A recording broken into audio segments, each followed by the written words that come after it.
الشیطان الرجیم بسم اللہ الرحمن الرحیم السلام علیکم ورحمۃ اللہ وبرکاتہ۔ نبی کریم صلی اللہ علیہ وآلہ وسلم کی دو صاحبزادیوں کو ابو لہب کے دو بیٹوں کا طلاق دینا۔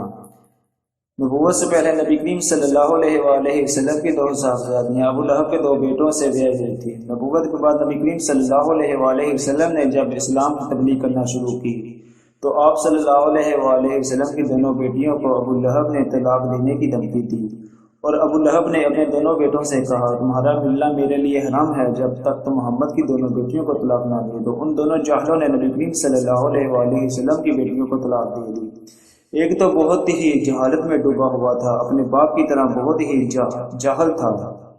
اس نے نبی کریم صلی اللہ علیہ وآلہ وسلم کے سامنے آقا نبی کریم صلی اللہ علیہ وآلہ وسلم کی طرف تھوکا، نعوذ باللہ اس کا تو نبی کریم صلی اللہ علیہ وسلم پر نہیں پڑا، استغفر اللہ، نعوذ باللہ۔ صلی اللہ علیہ وآلہ وسلم نے فرمایا خدا اس پر اپنے کتوں میں سے ایک کتے کو مسلط کرے۔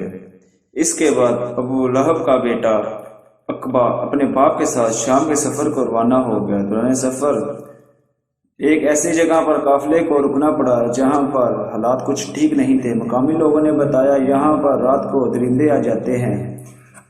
ابو لہب نے اہل قریش سے کہا کہ میرے بیٹے کی حفاظت کا انتظام کرو، مجھے محمد کی دی ہوئی بد دعا کا خوف ہے، کہیں محمد کی بد دعا میرے بیٹے کو برباد نہ کر دے۔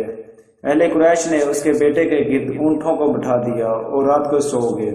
جب وہ سب سو گئے اور اونٹوں کے درمیان سے شیر آئے اور ابو لہب کے بیٹے عقبہ کو چیر پھاڑ کر اس کو ہلاک کر دیا۔ یہی ان کا حال ہوگا روز محشر۔